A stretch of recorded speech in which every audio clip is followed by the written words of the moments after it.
ভারতের প্রাচীনতম গল্প সংগ্রহের নাম হল জাতক, যা ভগবান বুদ্ধের অতীত বহু জন্মের কথা ও কাহিনী। বৌদ্ধদের মতে কেবলমাত্র এক জন্মের কর্মফলে কেউ সম্যক বুদ্ধ হতে পারে না। কোটি কল্পকাল ধরে পশু, পাখি, মানুষ, দেবতা ইত্যাদি আরও নানা জাতীয় অসংখ্য যোনিতে জন্ম জন্মান্তর গ্রহণ করে এবং এই সকল জন্মের দান, মৈত্রেয়, অহিংসা ইত্যাদি আরও অনুষ্ঠান দ্বারা ক্রমান্বয়ে অমিত প্রজ্ঞা ও বিভূতি লাভ করে সম্যক বুদ্ধ হন। বৌদ্ধরা এই অবস্থাকে অভিসম্বুদ্ধ অবস্থা বলে। ভগবান বুদ্ধ জাতিস্বরতা লাভ করে তার পূর্বের সব জন্মের কথা স্মরণ করতে পারতেন এবং তিনি সেই সব কথা শিষ্যদের শুনিয়ে ধর্মোপদেশ দান করতেন। এইভাবে বুদ্ধের শিষ্যদের চরিত্রের উৎকর্ষ সাধন হতো এবং তারা নির্বাণের পথে যাত্রা করতেন। প্রাচীন ভারতের সংস্কৃত ভাষায় রচিত পঞ্চতন্ত্র, কথাশরীর সাগর ইত্যাদি নানা গ্রন্থে জাতকের প্রত্যক্ষ প্রভাব লক্ষ্য করা যায়। গ্রিক দেশীয় ঈশপের গল্পমালার কয়েকটি গল্প জাতকের গল্পের রূপান্তর মাত্র। তাহলে চলুন শুনে নিই আমাদের আজকের জাতকের গল্পটি। কিন্তু গল্প শোনার আগে অবশ্যই আমার চ্যানেলটি সাবস্ক্রাইব করতে হবে। তাহলে আর দেরি কেন, চলুন চ্যানেলটি সাবস্ক্রাইব করে গল্পটি শুনে নিই। পুরাকালে বারাণসী নগরে ব্রহ্মদত্ত নামে এক রাজা ছিলেন। বোধিসত্ত্ব সেই রাজার পুত্র রূপে জন্মগ্রহণ করেন। তার নাম হয় মহিষাস কুমার। বোধিসত্ত্বের বয়স যখন 2 কি 3, তখন তার এক সহোদরীর জন্ম হয়। সেই কুমারের নাম রাখা হয় চন্দ্রকুমার। পরে চন্দ্রকুমারের বয়স যখন 2 কি 3 বছর হলো, তখন রাজমহিষীর প্রাণবিয়োগ হয়। পরে রাজা আবার বিয়ে করলেন। তখন নতুন মহিষী জীবন সর্বস্ব হয়ে উঠল রাজার। কিছুকাল পর নতুন মহিষী একটি পুত্র সন্তান প্রসব করলেন। এই পুত্রের নাম রাখা হলো সূর্যকুমার। রাজা নবকুমার লাভ করে অতিমাত্রায় আনন্দিত হলেন। তিনি মহিষীকে বললেন, তুমি এই পুত্রের জন্য যে বর চাইবে আমি তাই দেব। কিন্তু মহিষী তখন কোনো বর চাইলেন না। তিনি বললেন, মহারাজ, যখন প্রয়োজন হবে তখন আপনাকে এ কথা স্মরণ করিয়ে দিয়ে আমি বর চেয়ে নেব। এরপর যথাকালে সূর্যকুমার বয়ঃপ্রাপ্ত হল। তখন একদিন মহিষী রাজাকে বললেন, মহারাজ, এই বালকের যখন জন্ম হয় তখন আপনি একে একটি বর দিতে চেয়েছিলেন। এখন সে বয়ঃপ্রাপ্ত হয়েছে, এবার একে এখন রাজপদ দান করুন, এই বরই আমি চাই। রাজা তখন বললেন, আমার প্রথম 2 পুত্র রাজপদের উপযুক্ত। তারা জ্বলন্ত অগ্নির মতো তেজস্বী।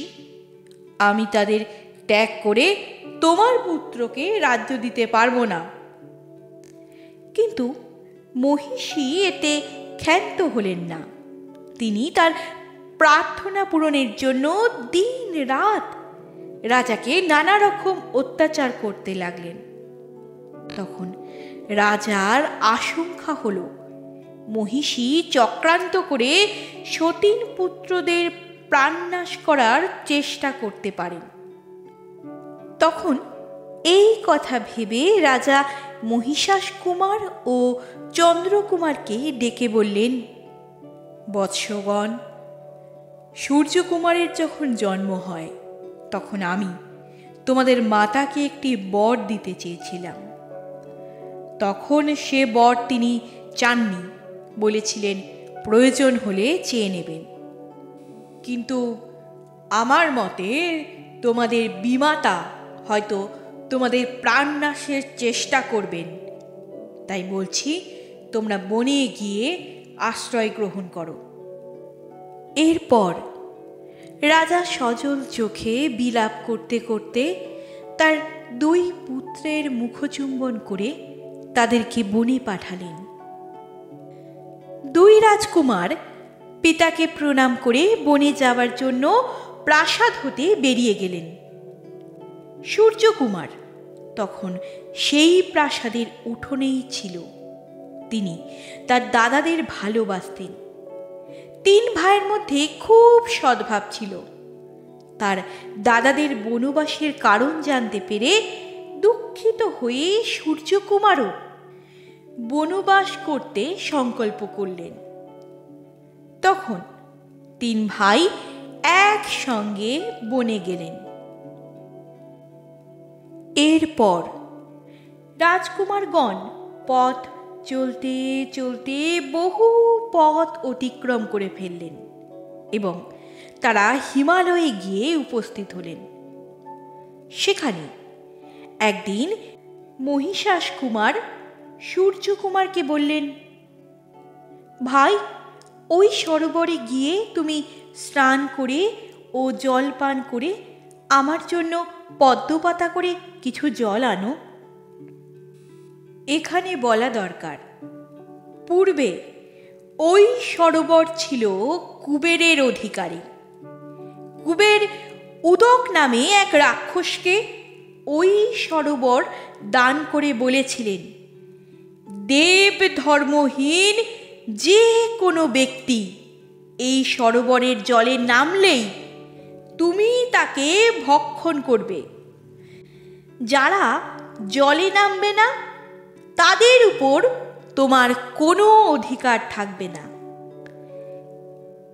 তাই যেই সরোবরের জলে নামতো, উদক রাক্ষস তাকে জিজ্ঞাসা করত দেব ধর্ম কি। সে উত্তর দিতে না পারলে তখন উদক রাক্ষস তাকে খেয়ে ফেলত। এবার সূর্যকুমার তো এইসব কথা জানে না।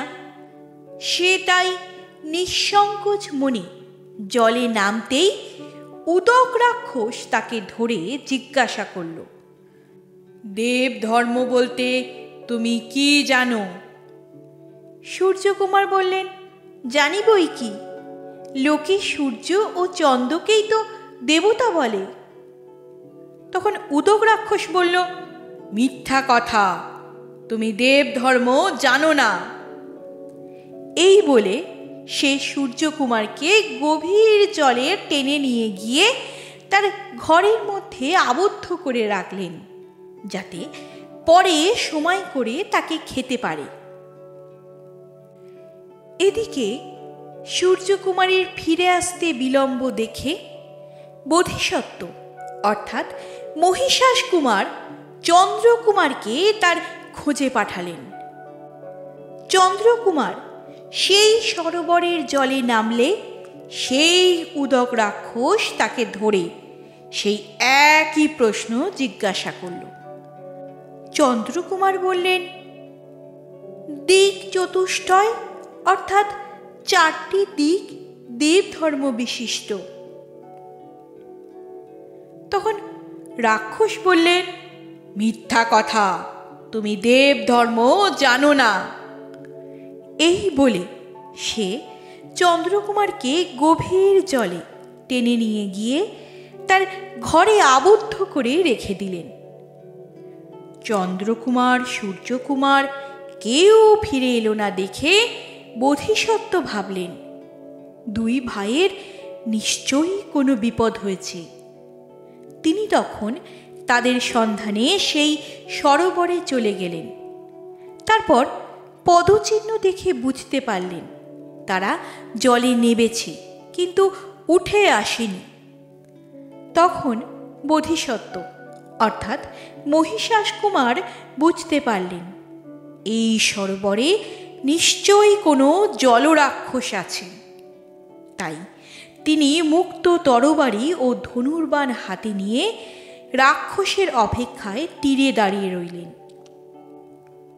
এদিকে উদক রাক্ষস তখন এক বনচরের বেশে সেখানে এসে বোধিসত্ত্বকে বলল, তুমি দেখছি পথশ্রমে ক্লান্ত, তুমি জল পান করো ও এই জলে স্নান করে দেহ শীতল করো। বোধিসত্ত্ব বুঝলেন এ হলো উদক রাক্ষস। তিনি তখন তাকে বললেন, নিশ্চয়ই তুমি আমার ভাইদের ধরে রেখেছ। কেন তাদের ধরে রেখেছ? তাদের কি তুমি প্রাণে মেরে ফেলেছ? রাক্ষস তখন তাকে বলল, হ্যাঁ, আমি তোমার ভাইদের ধরে রেখেছি, কারণ তারা আমার ভক্ষ। যারা দেব ধর্ম না জেনে এই সরোবরের জলে নামে তারাই আমার ভক্ষ। তখন বোধিসত্ত্ব বললেন, দেব ধর্ম কি তা তুমি শুনতে চাও? রাক্ষস বললেন, হ্যাঁ, শুনতে চাই, বলো। বোধিসত্ত্ব বললেন, বলবো বটে, কিন্তু পথশ্রমে আমি বড় ক্লান্ত হয়ে পড়েছি। উদক রাক্ষস তখন তাকে স্নান করিয়ে খাদ্য ও পানীয় দ্বারা তৃপ্ত করল। তারপর একটি বসার স্থান দিল। তারপর সে তার পদমূলে বসে দেব ধর্ম শুনতে চাইল। তখন বোধিসত্ত্ব বললেন, শোনো রাক্ষস, যে ব্যক্তি প্রশান্ত চিত্ত এবং সত্যপরায়ণ, যে ব্যক্তি সর্বদা ধর্মকে রক্ষা করে চলে, যে ব্যক্তি তার মনে কোনো কুস্বভাব জাগলে সে মনে মনে লজ্জা পায়, তাকেই দেব ধর্ম বিশিষ্ট ব্যক্তি বলে জানবে। তখন দেব ধর্মের এই ব্যাখ্যা শুনে উদক রাক্ষস সন্তুষ্ট হল। সে বলল, তুমি সত্যিই জ্ঞানী। আমি তোমার একজন ভাইকে মুক্ত করে দেব। বলো, তুমি তোমার কোন ভাইকে চাও? তখন বোধিসত্ত্ব বললেন, আমার কনিষ্ঠ ভাই সূর্যকুমারকে মুক্ত করে দাও। রাক্ষস বলল, তুমি দেব ধর্ম জানো বটে, কিন্তু সেই মতো কাজ করো না। জ্যেষ্ঠ ভাইকে ছেড়ে তুমি কনিষ্ঠকে বাঁচাতে চাও কেন? এতে জ্যেষ্ঠের মর্যাদা রক্ষা হলো না। তখন বোধিসত্ত্ব বলল, আমি দেব ধর্ম অনুসারেই কাজ করি। কনিষ্ঠটি আমাদের বইমাতার ভাই।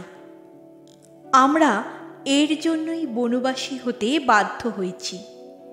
এর মাতা একে রাজ্যদান করতে চেয়েছিলেন, কিন্তু আমাদের পিতা তাতে সম্মত হয়নি।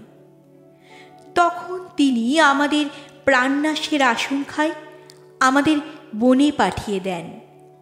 এই কনিষ্ঠ ভাইটি তা জানতে পেরে সে স্বেচ্ছায় আমাদের সঙ্গে চলে আসে, সব কিছু ফেলে।